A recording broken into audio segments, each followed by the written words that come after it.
All right, let's finish this up. We have got inference for means, okay? But we just came from doing two independent means and comparing those two independent means. Well, this is different. What we're going to have is a situation where we actually have paired data. And so, therefore, you need to and you must take advantage of that quality. Okay. Examples of this would be you have somebody's data before and after the treatment. So, this is one person, and you have that person's data before and after. Of course, when you have multiple people and you have their data before and after. Okay, so let's think statistically about the advantage to that. When you do that, then I am essentially my own block.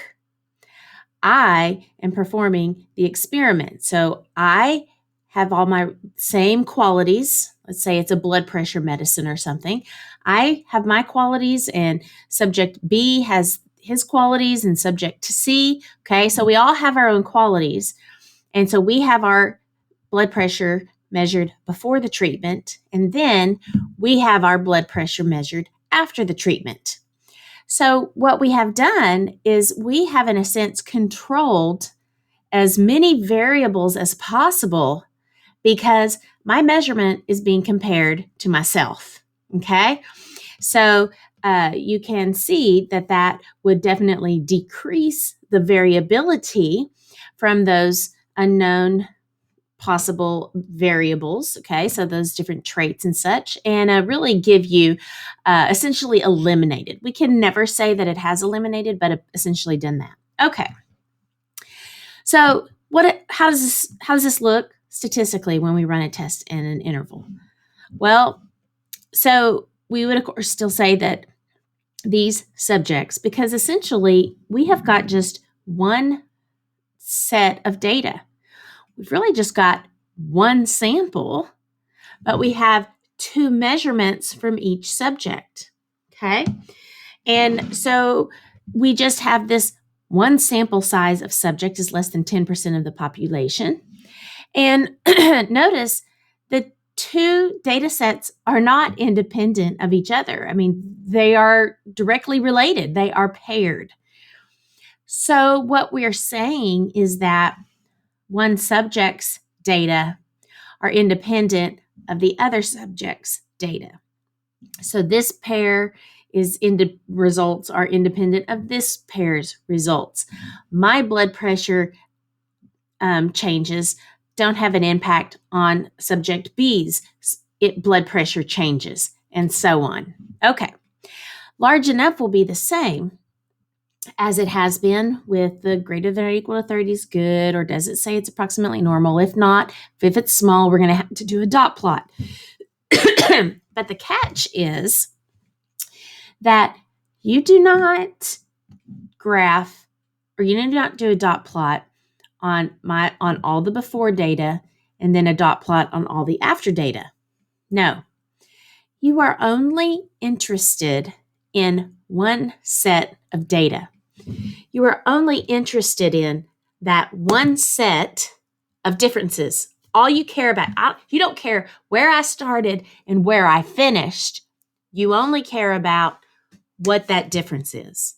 So this is essentially a one sample t-test for means with matched pairs. Okay, so you only are going to test or get an interval on one average, the average of that one set of differences. Okay, so that's what I think this bottom section says. So we have just one set of data. It's not individual. Mechanically, a paired test is the same as a one sample t-test or a one sample t-interval because it's those differences that you're doing. And the sample size is the number of pairs. So if we have 10 subjects, then the sample size is 10, not 20 sets of data. Okay? All right. And so then here we go. Let's take a look at some examples of paired type data. Maybe we're talking about anxiety level of students before and after they have taken AP statistics. So this is one set of 16 subjects. Do you see that it doesn't matter to me? Well, I mean, it matters because I'm a statistics teacher, but the location of how the students rate their anxiety before the course and after the course is not what's of interest to me. I'm only interested in how much has the anxiety changed. So I'm only interested in this one list right here of the change that has happened. So we'll end up then getting an average of one set of numbers, this highlighted yellow set of numbers, the average of those differences. Same thing here. This was I think this was an actual AP question of the differences in the active ingredients in pills, whether they're the name brand versus the generic. Okay. And see how in both of these cases that I've shown you, numbers 1 and 2, do you see how it was important to state how we subtracted? Just like when we have difference of two means, we have to indicate which way we are subtracting so we know which is bigger and smaller, okay? And so on and so forth. Okay? And so I think this was another AP question. Okay? So was another AP free response question. So what's interesting to note about both of these numbers 2 and 3 that were actual AP free response questions, okay? For one of them, they gave you the women information and the men information and the differences. For this one up here, they just gave you the name brand information and the generic. They did not give you the differences, and you had to come up with that on your own. So what happens is you, as the student of statistics, were supposed to understand the contextual situation and that this problem was supposed to be done based on just the one set of differences, that this was paired data. This problem number 2 was paired by the pharmacy. Which pharmacy? Because they thought those pharmacies held the medicine at different temperatures, which could affect the active ingredient. So they didn't want the temperature of the pharmacy to affect it. So they controlled that by getting a name brand and a generic from each pharmacy. Down here, the car model, okay, so they had certain types of car models. So then they had the women and the men purchase the car models that were similar. So a car model that's like this type one here, they had a woman and a man. But we're really only interested, I don't know what kind of car that is. I just am interested in what's the difference between what they paid for it. Okay. Oh, and you know what I should have definitely done here, or what they did not do, and you would need to, was they might have stated in the prompt which way they subtracted, which looks like they did the women minus the men. Okay, the women's amount minus the men's amount. See, so that direction that you subtract is important to note. All right, let's move on and see how this looks. Here we go. So we'll get to this calculator commands and stuff when we do it. We'll talk about how you'll end up putting the data for one set, like one set of subjects here, and the data for the other set of subjects here, or the matched pair here. But we are interested in the differences.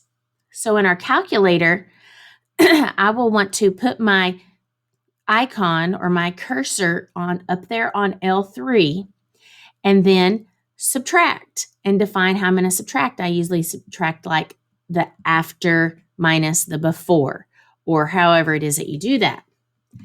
And what happens then is L3 is the list of differences. So in this case, I did name brand minus generic. So this L1 was the name brand, L2 was the generic, and of course that first row was pharmacy 1. So at pharmacy 1, the generic had 1 more milligram because it's a positive one. The generic had 1 more milligram than the name brand. At pharmacy 2, the generic had 4 less milligrams than the name brand. So we're keeping track, the name brand versus the generic. Okay. And then, of course, how we subtracted.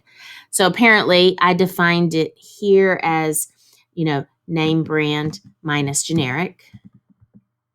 Okay. So that I could tell which one was bigger. All right. Let's move on. We'll talk about these conclusions. So this is a resource for you to reference later, but we'll practice one of these so you can see it. And what we're going to do next, we can go ahead and talk about real quickly. When we do the assumptions, they're actually, again, we're only interested in this one list of differences or this one set of subjects or this one set of pairs. So we're really just doing the conditions on one sample, okay? One set of pairs. And again, we're saying that each pair's data is independent of the other pairs. So one person's blood pressure changes do not affect another person's blood pressure changes.